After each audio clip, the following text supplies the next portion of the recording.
Ya,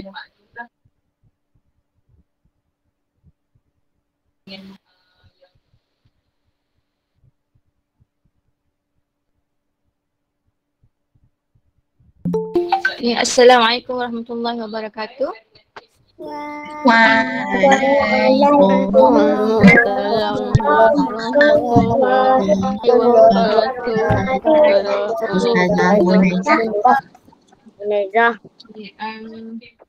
Sebelum tu saya minta maaf sebab tadi nak buka kamera, ada problem sikit. Tak apa. Yang penting awak semua kena buka kamera dan buka kamera. Salah gantikan solat Ayuni hari ni. Ustaz Kadi dah masuk kan? Ya, dah. Okey. Sebelum kita mulakan urah kita pada hari ini, kita baca surah Al-Fatihah dulu Bismillahirrahmanirrahim.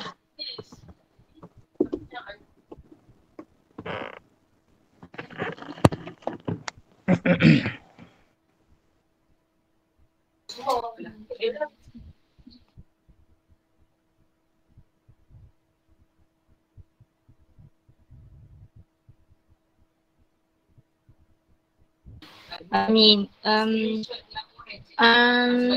Okey, sebelum kita mulakan usrah kita, saya minta untuk semua murid buka kamera dan tutup mic. Sekiranya ada pertanyaan, kita boleh tanya selepas Ustaz Kadir bagi pengisian usrah nanti. Okey, yang boleh buka kamera harap buka kamera ya. Okey. Tak ada kamera. Yang rosak tak apa. Yang tak rosak minta untuk buka. Okey, tanpa melengahkan masa lagi, kita boleh mulakan usrah. Usrah terus. Okey, saya serahkan majlis ini untuk memberi pengisian.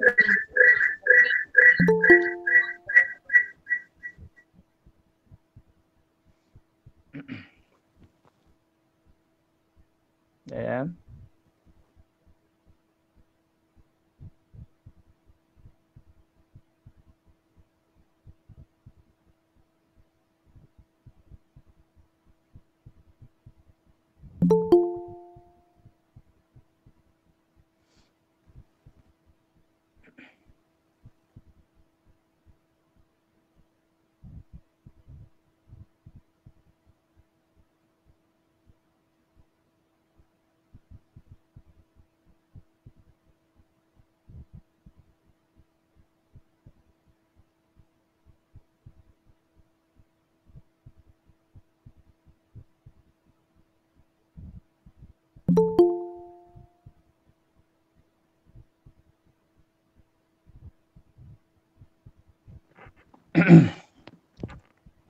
Assalamualaikum warahmatullahi wabarakatuh. Bismillah walhamdulillah wassalatu wassalamu ala Rasulillah wa ala alihi wa sahbihi wa man walah. Rabbi shrah li sadri wa yassir li amri wahlul 'uqdatam min lisani yafqahu qawli. Rabbi yassir wa la tu'assir. Rabbi tamim bil khairi ya karim wa la haula wa la quwwata illa billahil 'aliyyil azim. Amma ba'd. Yang saya muliakan para guru-guru, Ustazah Punaizah dan seluruh guru yang berada dalam usrah kita pada petang ni. Yang Ustaz kasihi, lagi sayangi semua murid-murid, pelajar-pelajar yang mudah-mudahan sentiasa mendapat kasih sayang Allah Subhanahu Wa Taala dan sentiasa tenang dan sihat di samping keluarga masing-masing, insya-Allah. Baik, pada petang ni kita Ustaz nak mengajak kepada semua untuk sama-sama kita merafakkan setinggi-tinggi kesyukuran kita kepada Allah Subhanahu Wa Taala kerana kita masih lagi diberi nikmat kesihatan dan juga masih lagi diberi peluang untuk kita sama-sama bertemu dalam usrah pada petang ni bersama dengan Ustazah, bersama dengan kawan-kawan. Ini adalah satu nikmat yang besar yang Allah berikan pada kita dan kita kena bersyukur dan kita kena sentiasa gunakan peluang dan nikmat ini dengan sebaiknya, insya-Allah. Jadi Ustaz pada petang ni, Ustaz diberi tajuk yang cerita tentang adab-adab istinja sebenarnya. Cuma ada beberapa benda lah yang Ustaz perlu sentuh untuk kita nak faham tentang istinja tu sendiri, walaupun mungkin kamu dah belajar lah dalam kelas masing-masing. Dalam kelas berkaitan dengan istinja tu, yang dimaksudkan dengan istinja tu. Cuma kita ulang sikit beberapa benda, ada 5 perkara yang Ustaz nak sentuh tentang pengertian istinja. Kemudian cara-cara istinja, alat-alat yang digunakan waktu istinja, dan seterusnya yang terakhir iaitu sentuh berkaitan dengan tajuk kita, iaitu adab-adab kita semasa, sebelum, semasa dan selepas istinja tu lah, qada hajat tersebut. Baik, belajar-belajar yang Ustaz kasih sekalian, yang dimaksud, apa maksud erti istinja tu? Kita nak mula pada petang ni, kita nak dapatkan ilmu, kita kena tenang, banyakkan beristighfar, berzikir kepada Allah Subhanahu Wa Taala, dan kita doa supaya Allah Subhanahu Wa Taala memberi kefahaman kepada kita. Insya-Allah, fahamnaha Sulaimana wa kullan ataina hukman wa ilma, insya-Allah. Semoga Allah Subhanahu Wa Taala memberikan kefahaman kepada kita semua, insya-Allah. Baik, para pelajar sekalian, istinja, yang dimaksudkan dengan istinja itu ialah membersihkan dua pelepasan, kubul dan dubur. Boleh tengok slide kat situ boleh tengok dan tulislah adik usrah sekalian. Istinja tu maksudnya membersihkan kubul, dua pelepasan, kubul dan dubur. Kubul dan dubur ni apa benda? Iaitu kita kencing dengan berak lah, membuang air besar dan ataupun air kecil. Boleh faham kencing dan berak. Maksudnya kita nak bersihkan daripada kedua-dua apabila kita kencing dan juga kita berak. Hadis Nabi SAW an Abi Hurairah radhiyallahu anhu qala Rasulullah sallallahu alaihi wasallam astanzihu minal bauli fa inna 'amata 'adzabil qabri minhu, rawahu ad-Darqutni. Ini maksud hadis Rasulullah sallallahu alaihi wasallam sebut, atau kama qala, hadis diriwayatkan daripada Abu Hurairah. Kata apa? Nabi SAW kata, bersucilah kamu. Ni kalau belajar bahasa Arab ni fi'lul amri, suruhan, ada alif dengan hamzah tu kan, yang menyuruh bahawa kita ni bersih, bersuci. Astahizu.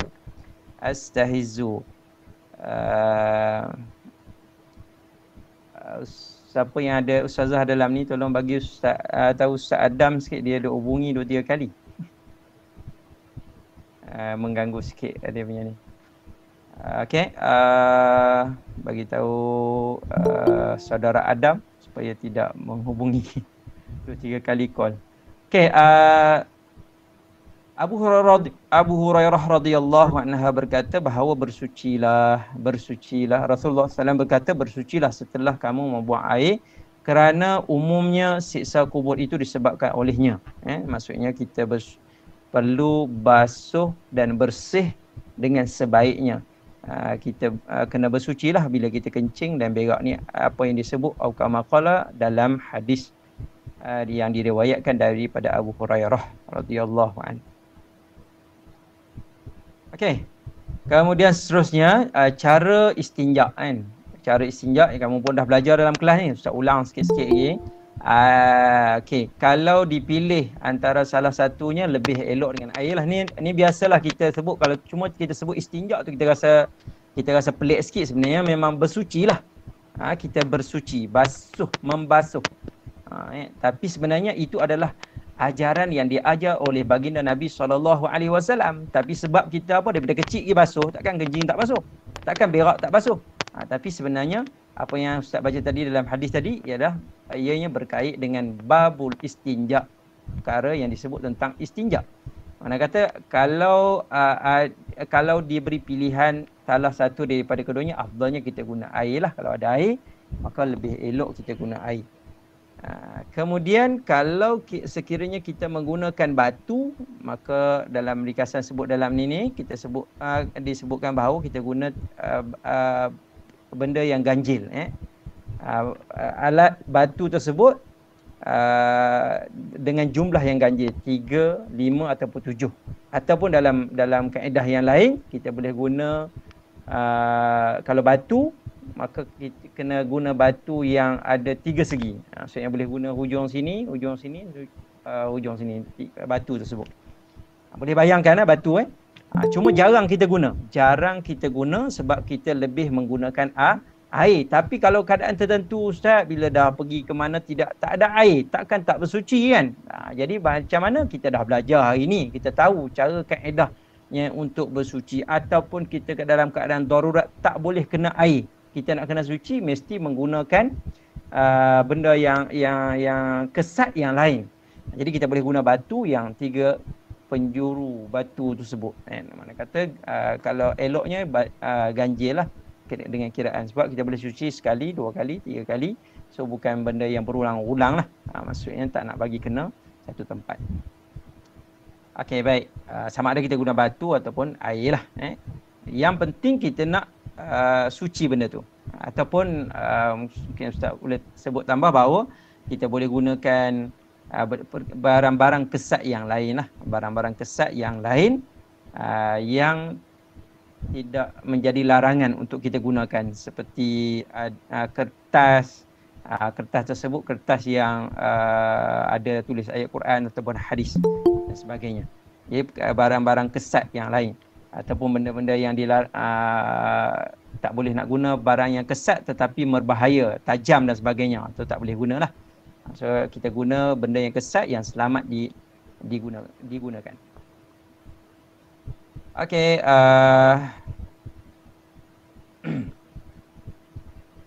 seterusnya alat-alat beristinja. Alat beristinja air mutlak kita boleh guna, kemudian batu ataupun dia punya barang selain daripada air mutlak. Okay, start pergi laju sikit. Okay, ni hadis cerita tentang bagaimana yang disebut oleh Nabi SAW, iaitu Nabi SAW menggunakan air lah. Ustaz tak perlu baca lah, panjang kalau nak baca lagi, lambat sikit. Kita ada masa sangat singkat lah untuk surah. Okay, ahli surah sekalian, ini juga hadis berkaitan dengan Nabi SAW menggunakan batu. Bila salah seorang antara kamu pergi buang air, hendak beristinja dengan 3 biji batu, kerana demikian itu cukuplah untuknya. Maksudnya 3 biji batu maksudnya ganjil tadilah. Batu, menggunakan batu. Kita guna air, kita guna batu. Okey, kepentingan istinja. Kenapa kita beristinja? Sebab apa kita bersihkan bila kita kencing, kita berak, kita kencing, kita berak ni kita basuh, kita bersihkan. Pertama kita boleh menjauhkan diri kita daripada kuman yang membawa penyakit lah. Cuba bayangkan kita berak, kita tak basuh duk biar itu 3 hari. 3 hari tak basuh berak kan. Jadi mana kata boleh menyebabkan jadi penyakit yang berbahaya lah, boleh jadi kuman penyakit. Sebab tempat kubur dan dubur ni adalah tempat yang sensitif. Kita tak boleh biar gitu je. Sebab tu budak-budak kalau lambat basuh berak pun boleh jadi merah bentuk dia kan. Tu kesan dia kan. Dan yang keduanya supaya badan dalam keadaan sihat dan bersih. Badan jadi sihat lah kalau kita jaga kebersihan, kita basuh, kita kencing berak, kemudian badan sihat dan juga kita bersih lah. Dapat mengerjakan ibadah kepada Allah Subhanahu Wa Taala dengan khusyuk kan. Sebab kita bersih kan. Kalau kita pergi semayang, tahi ada kat atas kepala ada, dekat kaki ada. Bayangkanlah kita nak semayang, orang lain pun tak khusyuk kan. Jadi kita tu kepentingan dia. Kemudian mengelakkan daripada dipandang jijik oleh orang lain. Itu Islam ni, agama yang mengajar tentang kebersihan. Agama yang mengajar tentang kebersihan dan dianjurkan oleh agama sendiri, dianjurkan oleh baginda Nabi sallallahu alaihi wasallam. Kemudian supaya anggota badan tidak dijangkiti oleh pelbagai penyakit. Itu kepentingan dia lah. Kepentingan dia. Okey, adab semasa dan selepas qada hajat. Ini adab-adab selepas dan semasa kita qada hajat.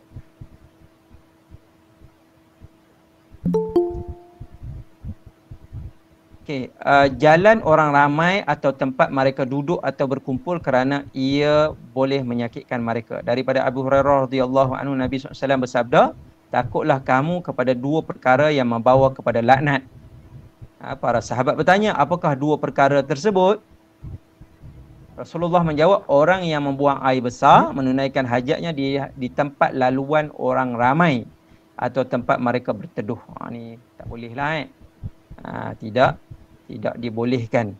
Ini satu larangan yang Nabi SAW larang supaya jangan berak, maksudnya jangan kencing berak di tempat laluan orang ramai. Jarang kita berlaku di tempat kita.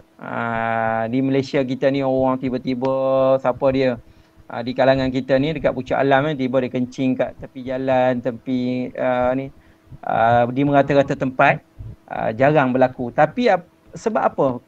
Yang perkara ni sebut ustaz pernah duduk di satu negara Arab yang kalau kamu pergi ke sana, kamu akan kelihatan orang di kalangan orang Arab ni dia suka-suka dia je kencing berak tepi jalan.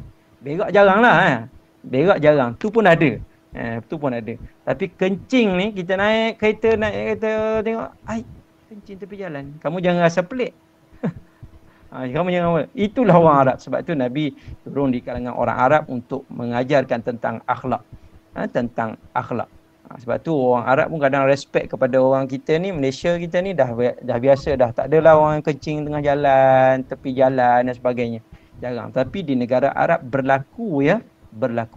Sebab tu antara yang disebut oleh baginda Nabi SAW, inilah satu larangan. Jangan kencing berak di khalayak tepi tempat orang lalang. Okey, Nabi SAW sebut, saya baca terus Rasulullah telah mengajarkan kepada anda segala-galanya hingga membuang air juga. Hingga membuang air juga, para sahabat tanya, jawabnya benar. Beliau melarang kita menghadap kiblat. Kalau kita kencing berak ni, tentang adab kencing berak ni. Beliau melarang kita menghadap kiblat ketika buang air besar ataupun air kecil. Jangan menghadap kiblat ketika buang air besar. Beliau melarang juga kita istinja dengan tangan kanan. Nabi SAW sebut apa dia? Nabi larang bahawa kita ni beristinja menggunakan tangan kanan. Sebab itu kita mak ayah kita dah ajar dah daripada kecil lagi. Kalau basuh berak, basuh kencing, guna tangan kiri sebab tangan kanan nak makan. Tangan kanan untuk digunakan untuk makan. Itu dari sudut orang kata apa?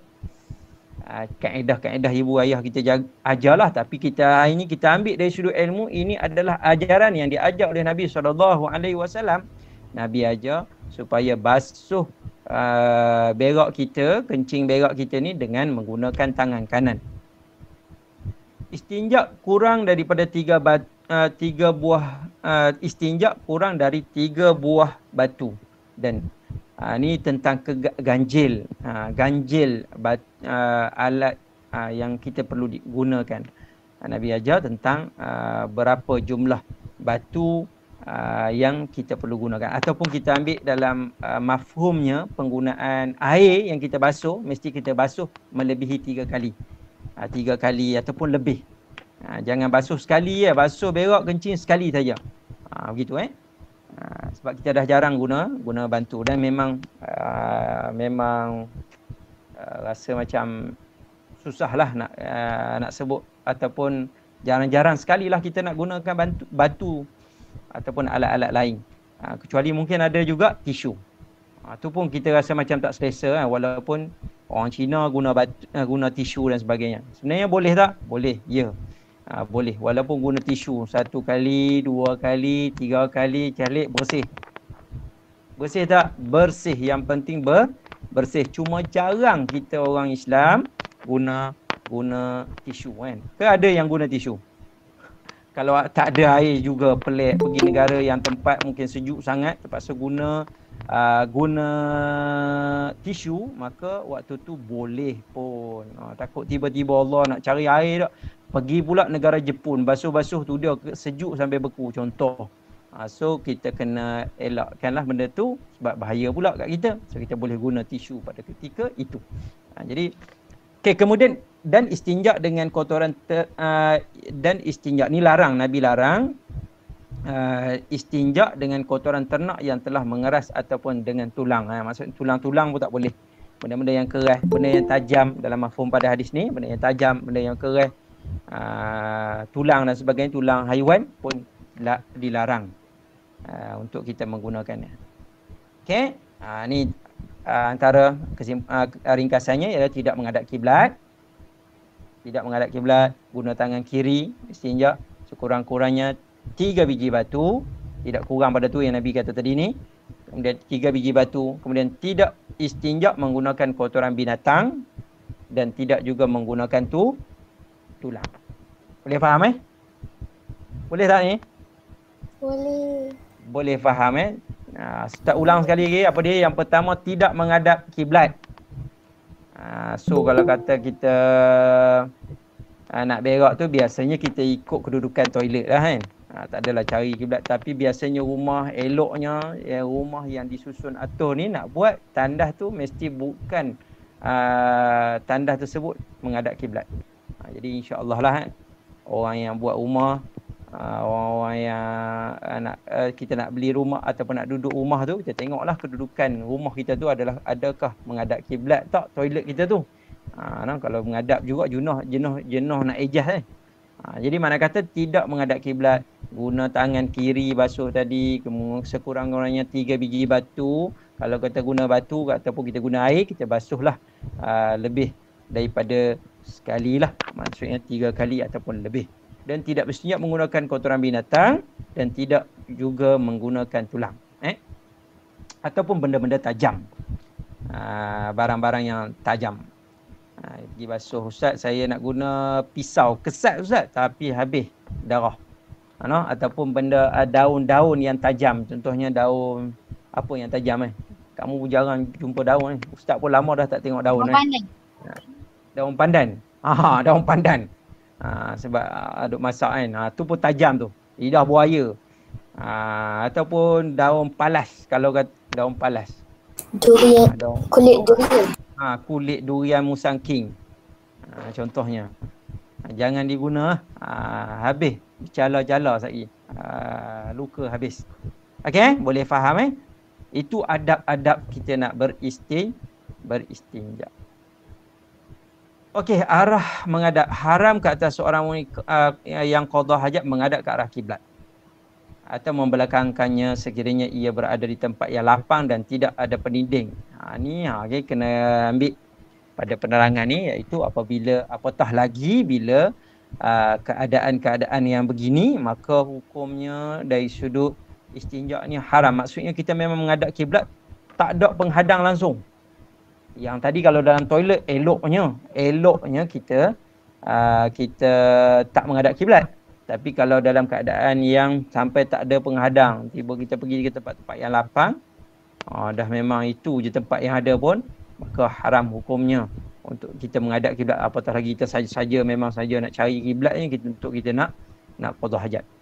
Begitu juga haram qada hajat di dalam binaan yang tidak disediakan sebagai tempat qada hajat dan tidak mencukupi syarat-syarat pendinding seperti dinding yang tinggi dan menutupi auratnya.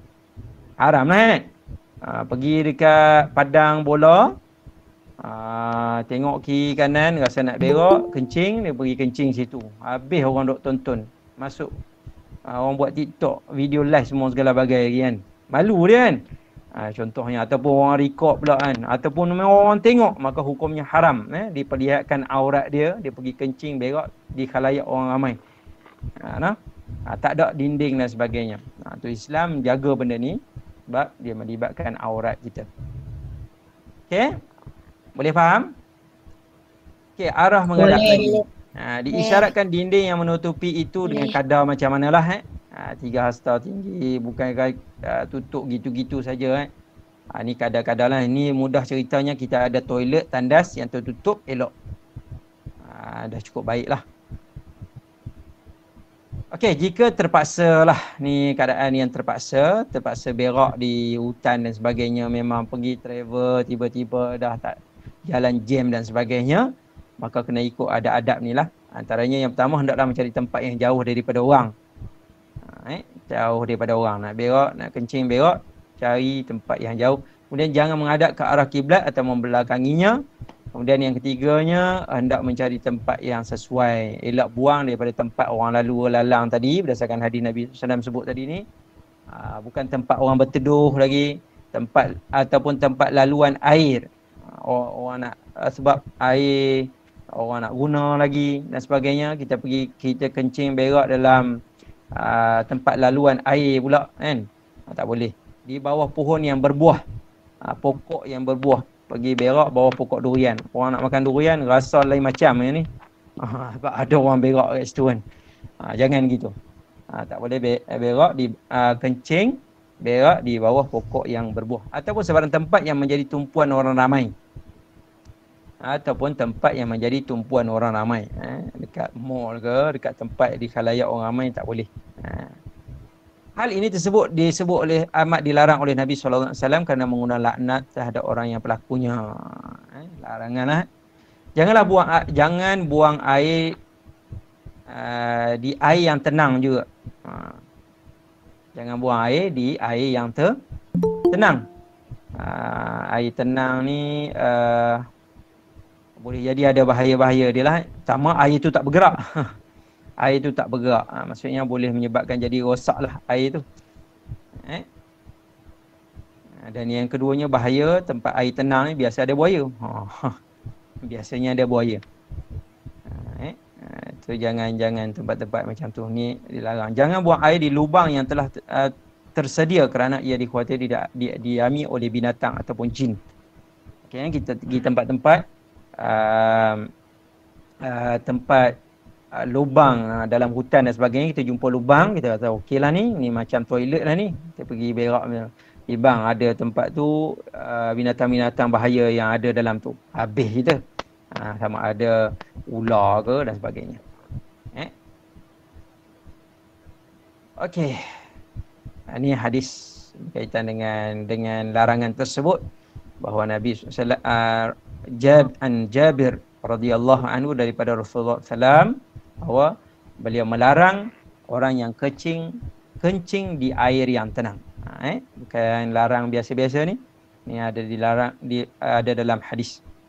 Dilarang buang air kencing di air yang tenang. Dan dari sudut kesihatan ni wallahu alam lah, ianya ada memberi kesan yang buruk kepada kesihatan juga, siapa yang kencing di air yang tenang tersebut. Ni wallahu alam lah. Dari sudut kesan buruk, dari sudut kesihatan pun ada. Cuma tu kena rujuk balik lah. Tapi dari sudut larang tetap menjadi larangan lah. Sebab air itu akan digunakan dan sebagainya, mungkin air itu akan rosak sebab air itu air yang duduk setempat tidak mengalir. Kemudian Nabi SAW disebut daripada Abu Hurairah radhiyallahu, janganlah kamu kencing di air yang tenang di mana kamu mandi pula di situ. Apatah lagi tempat tu air yang digunakan untuk mandilah. Sebab tadi air itulah nak diguna, air itulah dia buat kencing berak situ. So jadi najis lah. Okey. Laju-laju lah. Okay, ni kaedah-kaedah tentang tempat qada hajat lah. Tentang maksudnya keluar masuk tandas. Ni lainlah bab yang selain daripada istinja tadilah. Apa yang pentingnya Ustaz nak suruh kamu ambil perhatian, iaitu perkara yang utama tadilah tentang adab-adab istinja tadi ni. Ni selain pada itulah, mana kata nak berlaku istinja tu mesti akan adanya qada hajat tersebut. Yang kamu minta nak pergi tandas waktu kelas, di kelas pun minta Ustaz nak pergi qada hajat. Dekat PDPR online ni pun minta pada ustazah. Tak dengar. Dengar tak ni sekarang? Langsung. Dengar cuma awak boleh keluar masuk balik kot. Line awak yang problem. Okey. Boleh dengar yang lain insya-Allah Boleh. Dengar.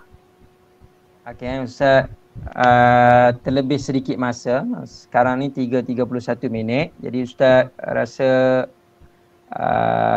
apa yang kita boleh dapat berkaitan dengan istinja tadi, Ustaz kira dah cukup memadai untuk kita ambil dan faham tentang adab-adab dari sudut istinja tu sendiri. Dan insya-Allah kalau ada masa lagi Ustazah boleh.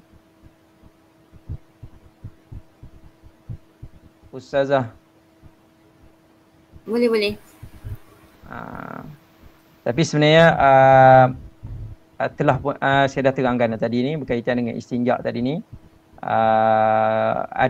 Adab berkaitan dengan istinja. Dan Ustaz sentuh sikit berkaitan dengan rukun istinja. Rukun istinja. Rukun istinja ni mesti berlakunya, kalau kata kita istinja ni mestilah Islam lah.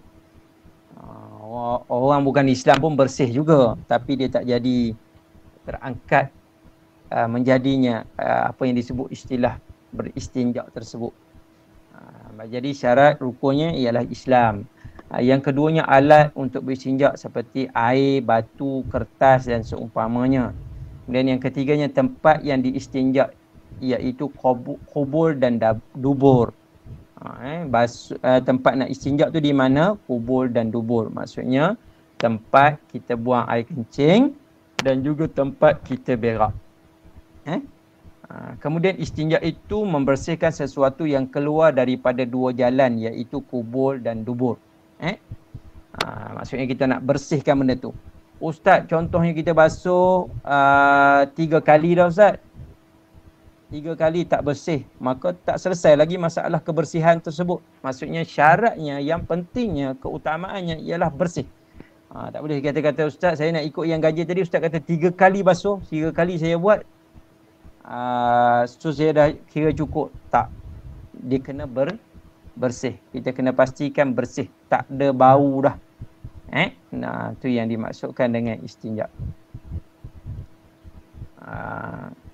Hukumnya wajib, iaitu kotoran mereka hukumnya suci ataupun bukan najis. Ni wajib ada hukumnya 3 lah, wajib, sunat dan makruh. Hukumnya wajib, sunat dan makruh. Wajib ni kita nak bersihkan lah, nak bersihkan daripada kotoran. Kemudian sunat apabila sesuatu benda ni tinggi sikit lah huraiannya. Cuma Ustaz tambah sini, mana kata kalau ada macam cacing keluar tapi bersih daripada tapi tak tahulah, kamu dah jarang dah orang akan ada cacing dan sebagainya yang keluar daripada kubur dan dubur ni, ataupun dubur lah. Itu hukumnya sunat. Makruh apabila mengeluarkan angin ataupun kentut. Tiba-tiba dia rasa kentut sikit, keluar angin, pergi basuh. Tak perlu pun. Okey, wajib nak istinja ni kerana sebab ada sifat bau, warna dan rasa tadi ni, kita nak kena bersihkan, nak kena clearkan. Nak bersih sebab apa? Nak semayang, nak solat dan sebagainya. Mesti kena bersih. Ni ulang balik lah tentang istinja, kita guna batu. Hadis-hadis berkaitan dengannya. Jadi insya-Allah saya rasa cukup sekadar tu sajalah. Apa yang tak faham ahli usrah sekalian daripada apa yang Ustaz telah terangkan tadi ni, boleh tanya lagi lah untuk kita kamu lebih faham insya-Allah. Sila. Okay, ada pertanyaan? Boleh tanya terus Ada persoalan? Ada. Tak ada. Bagus. Kalau ada soalan tanya Ustaz. Saya pernah kencing, tak basuh. Macam mana Ustaz? Sah tak solat saya? So sebab apa tadi Ustaz terangkan tadi, mesti kita kena basuh dan bersih sebab kita nak solat. Kalau tercakap sikit batal ke? Batal waktu istinja ke? Tak batal. Waktu kita basuh, waktu kita membasuh waktu kita membasuh nak buat istinja tersebut. Tapi adabnya jangan bercakap lah. Ketika berak, kencing tersebut jangan bercakap. Tapi kalau kata kita basuh tersebut, adakah menjadi perkara yang membatalkan? Membatalkan tak batal. Cuma adabnya kita jangan bercakap-cakap lah. Ketika kita mana kita kencing, kita basuh, kita masuk toilet, kita tengah kencing, berak dan sebagainya. Perkara yang dilarang juga antaranya kita duduk dalam tandas tu, kita baca ayat suci Quran dan sebagainya, tak boleh. Ataupun kita menyanyi duduk dalam toilet, tak dibolehkan.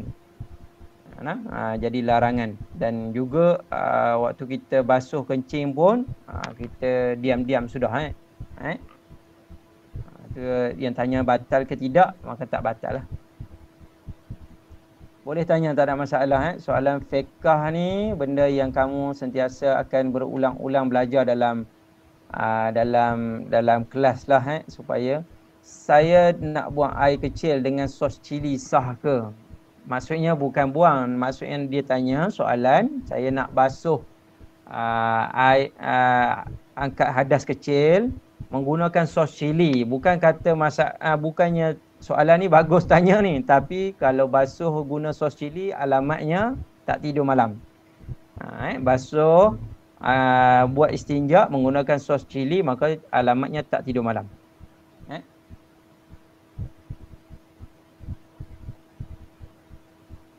Bagus soalan. Ada soalan lagi? Kalau ada boleh tanya, boleh tanya dekat ruang chat. Mungkin boleh Ustaz kongsi sama-sama kaitan dengan istinja. Boleh faham istinja ni apa dia? Faham semua insya-Allah. Jadi Ustaz nak buat kesimpulan bahawa apa yang kita pelajari ni ialah hukum hakam fiqh, yang mana kita mempelajarinya supaya kita melakukan amal ibadah dengan sebaiknya, dan juga kita melaksanakan tersebut dengan kefahaman yang mana ianya satu amalan yang baik yang telah kita kerjakan, yang diajar oleh baginda Nabi SAW, dan kita amalkan dalam kehidupan kita berdasarkan kefahaman dan ilmu ini yang akan menjadikan ianya ibadah dalam kita melakukan. Walaupun kita kata dalam bab kebersihan ni, bersih, suci ni kita dah biasa buat, tapi kita nak buat tu atas dasarnya ilmu dan amalan yang diajar oleh Nabi SAW, maka kita akan memperoleh pahala insya-Allah, dan ianya menjadi ibadah lah insya-Allah. Dan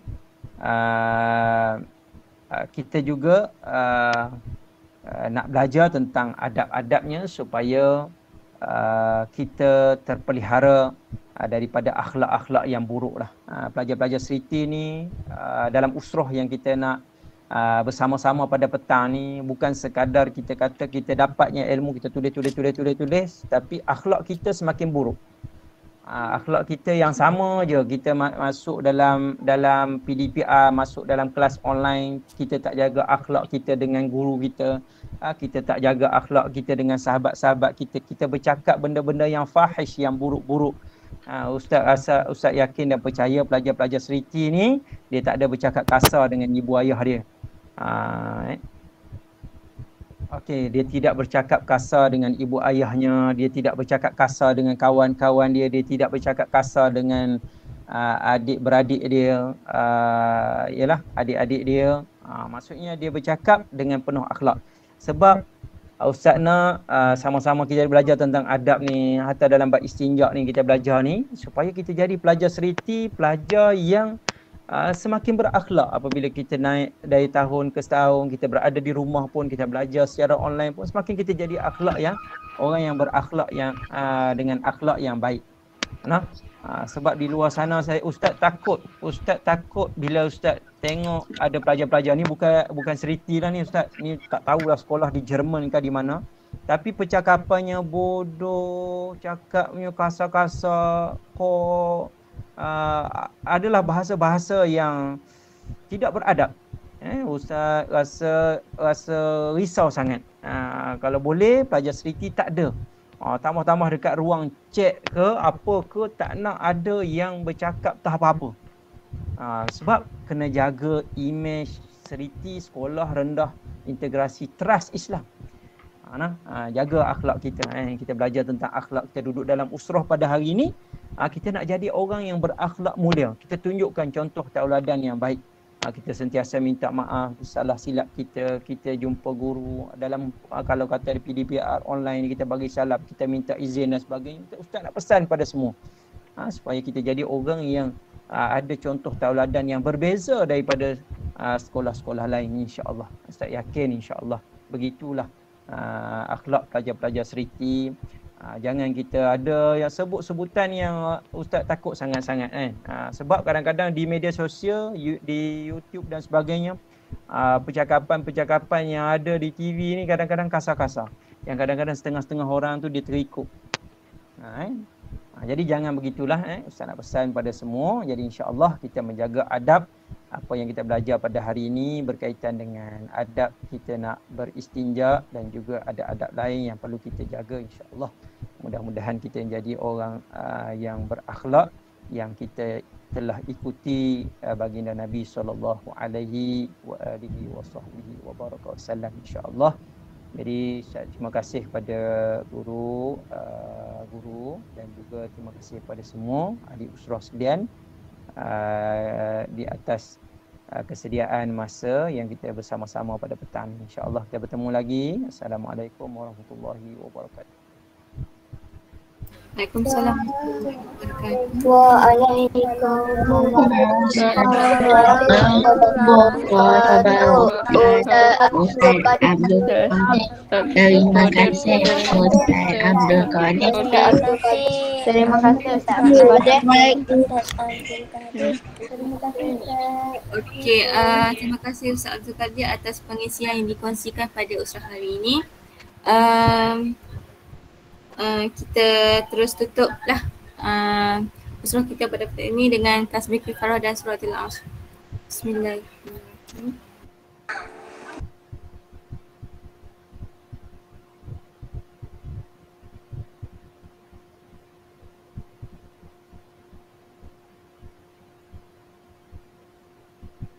Okey, pelajar sekalian boleh live